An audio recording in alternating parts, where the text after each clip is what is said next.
Olá, estamos começando mais um Direito em Pauta, comigo, Renata Berger e Isabela Lessa, vice-diretora-geral da Escola Superior da Advocacia.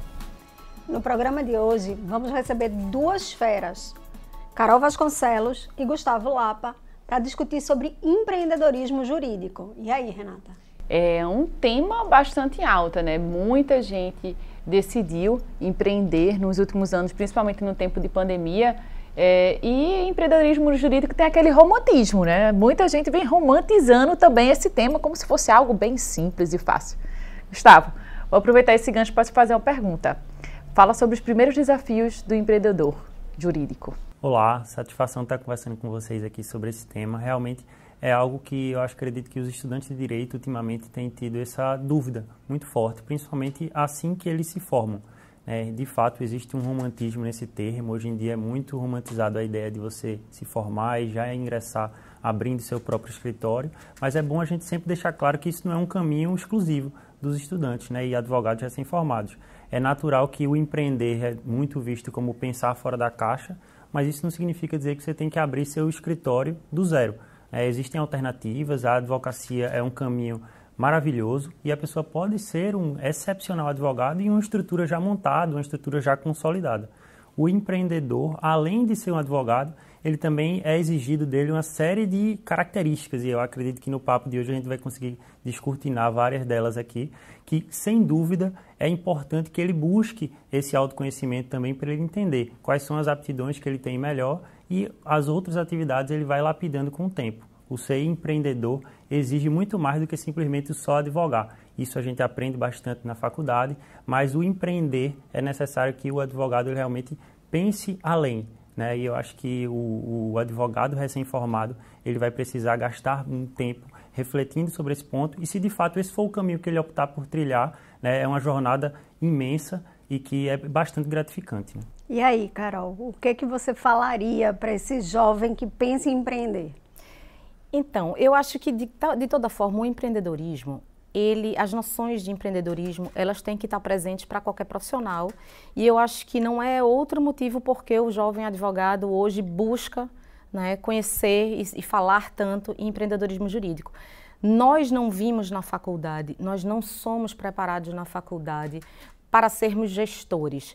E o jovem advogado, ele hoje talvez entenda bem melhor do que nós, anos atrás, que ele tem que ser gestor da carreira dele, ele tem que ser gestor e planejar o que ele pretende, ele tem que ter noção de números, ele tem que ter noção de planejamento, de metas, de saber aonde ele quer chegar.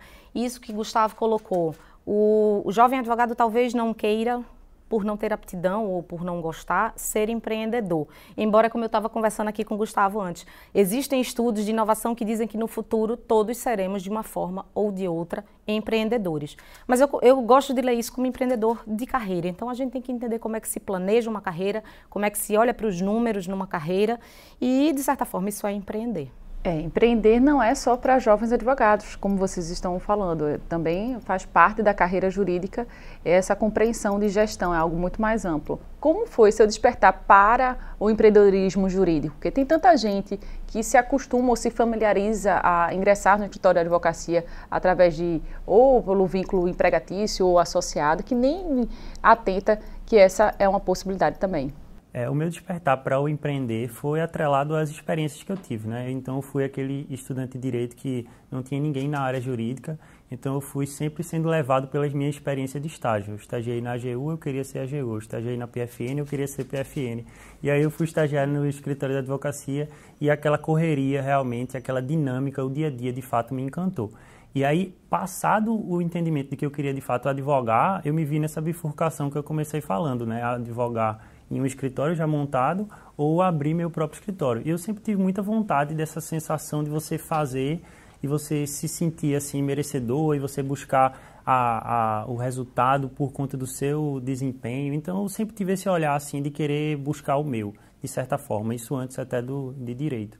Então uma coisa terminou linkando com a outra, a escolha da advocacia e depois o caminho de, já que eu tinha um suporte, obviamente, dos meus pais no início, de tentar dar esse passo de abrir meu escritório ali com 22 anos de idade, sem saber nada de gestão, como Carol bem pontuou, é um aspecto absurdamente gigantesco que o advogado precisa preencher essa lacuna, mas foi através das experiências que eu fui embrenhando por esse caminho aí. Empreender é um grande desafio, sobretudo para nós da área jurídica, eu diria, porque a gente passa a graduação inteira acreditando que o técnico deve ser o nosso foco. E quando a gente se joga no mercado de trabalho, a gente começa a perceber que as habilidades e competências que nós não desenvolvemos são as mais importantes para a gente conseguir desenvolver bem nossa carreira, seja como empreendedor autônomo ou autoempreendedor. Carol, eu queria que você falasse um pouquinho sobre isso. Eu acho que até essas habilidades, Bela, mudaram nesse momento em que a gente vive hoje, né? A gente estava conversando aqui, o que é que mudou exatamente, que está fazendo com que hoje a gente pense em outras coisas? O mundo mudou.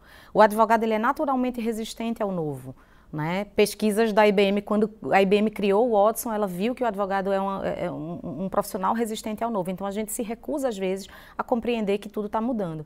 Então, esse autoempreendedorismo que eu estava falando aqui sobre gestão de nossa própria carreira, eu acho que tem que ter milhões de habilidades, múltiplas habilidades, um olhar mais aberto do profissional do direito, como a Renata colocou, não necessariamente o jovem. A gente fala do jovem porque, na verdade, é quem está começando, é inspirador, talvez, falar para o jovem. Mas o advogado, inclusive, de meia idade, que já está numa posição consolidada na carreira, esse profissional foi obrigado a repensar a gestão de seu próprio escritório. Então, esse momento fez com que todos, né, independentemente da pandemia, o mundo já vinha passando por uma revolução digital que forçou o pensamento. A pandemia acho que acelerou mais ainda a que a gente se adaptasse a novas realidades, mas a gente tem que entender que eu acho que o que traduz é múltiplas habilidades, um olhar para tudo aquilo que a gente não viu realmente no curso do Direito também. Muito legal, Carol. E engraçado é que muita gente não se dá conta de que empreender envolve vários outros assuntos importantes, como a gestão de pessoas e até mesmo estabelecimento de processos.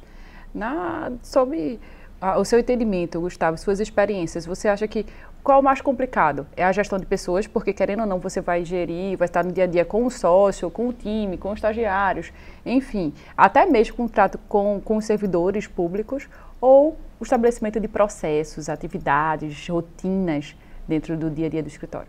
O advogado, ele realmente, essas habilidades aí, como o Carol bem pontuou, né, ele vai ser muito cobrado. Como Bela disse, né, o técnico é essencial, mas cada vez mais que você vai se inserindo no mercado, você vê que você é cobrado de pontos que são diferenciais e que são pontos que você antes talvez até negligenciou.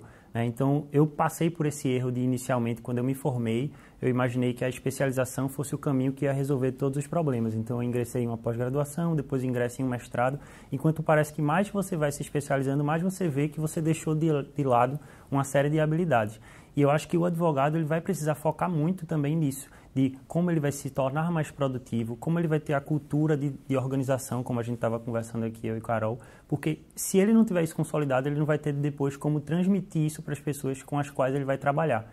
Então, quanto mais ele tiver esse olhar de gestor mesmo, de analisar a sua advocacia como uma empresa, por mais que no começo seja só ele, mais fácil vai ser depois dele fortificar isso e ele criar ramificações e ele crescer como advogado. Continuando o que Gustavo estava dizendo, linkando aqui com a pergunta de Renata, se é mais difícil gestão de pessoas ou criação de processos, e a gente estava conversando isso lá fora, né, Gustavo? Gustavo fez, seria ótimo que todo advogado tivesse a oportunidade de planejar antes de começar a empreender, mas não é isso que acontece, né, Gustavo? A gente sai da faculdade e muitas vezes já se depara com a gestão, aquela que a gente não estudou para exercer.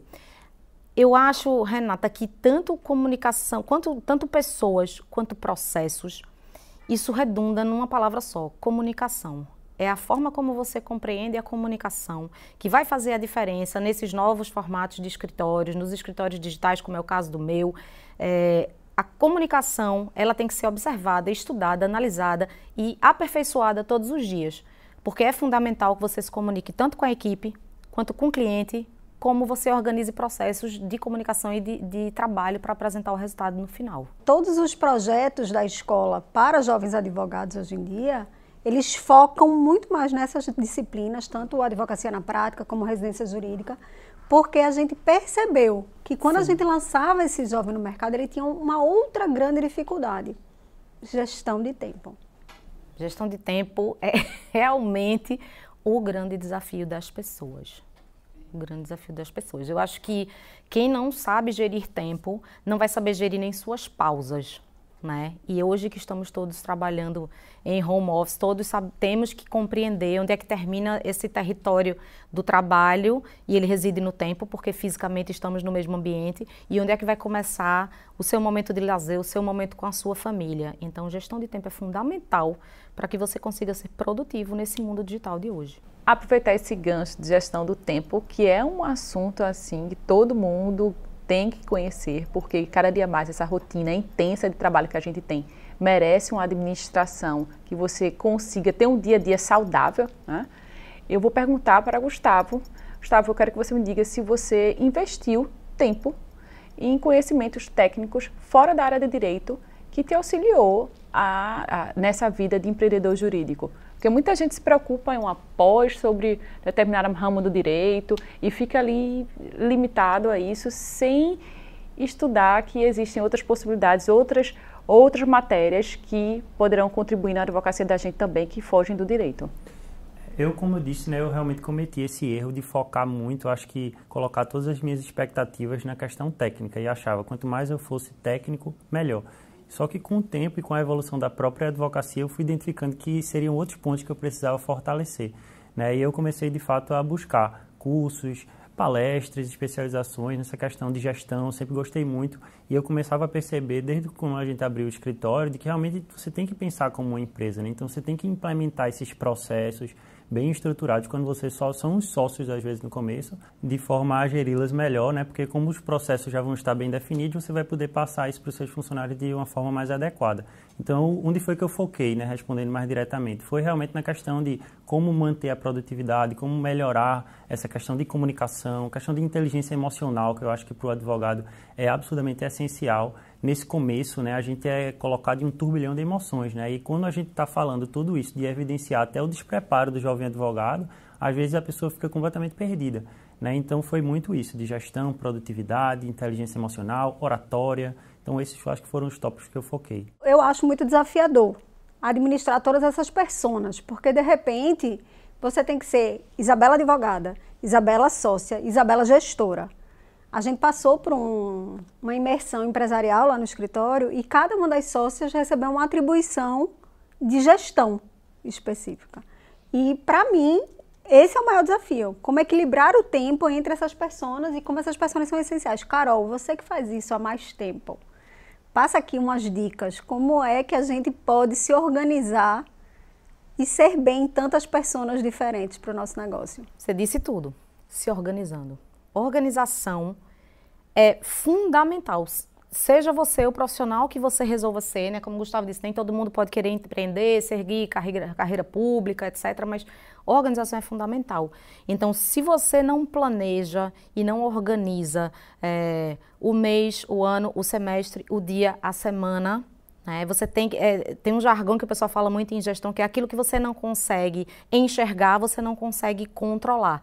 Então, você tem que enxergar exatamente o que você está se propondo a fazer, você tem que enxergar os seus números, você tem que enxergar o número de horas do seu dia, por exemplo. Seu dia útil vai ter quantas horas? Não coloque uma pauta de tarefas de 7, 8 coisas que você não vai dar conta, porque você vai se angustiar no final do dia, se frustrar, e você não vai estar gerindo bem o seu tempo, por consequência, gerindo bem a sua advocacia e as suas outras tarefas, né? E eu acho que gestão de tempo tem tudo a ver com essa organização, porque é uma abstração, não está escrito em lugar nenhum. É você que tem que ter uma disciplina enorme para fazer a boa gestão do seu tempo e a organização do dia, da semana, do ano, né? Aquele planejamento muito bem feito do que você que se propõe, que metas você quer atingir com o seu trabalho. Quem não visualiza isso antes, fica perdido e assoberbado. Gustavo, e você? Tem alguma dica de desafios aí para o jovem advogado ou advogada aí já pleno, sênior, que quer empreender? Eu acho que o jovem advogado, e na verdade o advogado de forma geral, já que a gente está pontuando o empreendedorismo, eu acho que passa muito por essa questão de autoconhecimento, né, que é uma palavra hoje muito utilizada, mas é essencial para essa análise que a gente está fazendo, né? A gente está vendo aqui que, na verdade, o advogado, quando ele se coloca perante o mercado, é como se fosse um quebra-cabeça, né? Então, ele vai preenchendo seus pedaços que ele identifica que são, às vezes, falhos, né? Às vezes é o pilar técnico, que ele aprimora com as especializações, com mestrado e tudo, mas às vezes é um advogado altamente técnico, mas ele não consegue ter um aspecto de gestão tão bem consolidado. E isso atravanca a advocacia dele de forma que, se ele não preencher aquilo, ele atinge um platô e fica. Então, esse ponto de autoconhecimento, eu acho que é uma dica que, assim, parece simples, mas eu acho que quanto mais cedo você internaliza isso, aí é uma resposta que cada um vai ter, eu acho que mais rápido você vai poder acelerar seus resultados. Pois é, foi um prazer enorme receber vocês aqui nesse Direito em Pauta, com esse tema tão relevante. Eu acho que o recado é esse, né, Renata? A gente, para empreender, a gente primeiro tem que se autogerir, autoempreender, investir em nós mesmos, para a gente poder conseguir levar o nosso negócio adiante. Gustavo, muito obrigada. Carol, muito obrigada. Bela, encerramento perfeito. Depois de duas falas assim que tenho certeza que trouxeram muita experiência e conhecimento para todo mundo que está aí nos acompanhando. Então, obrigada a todos vocês, um beijo e até a próxima.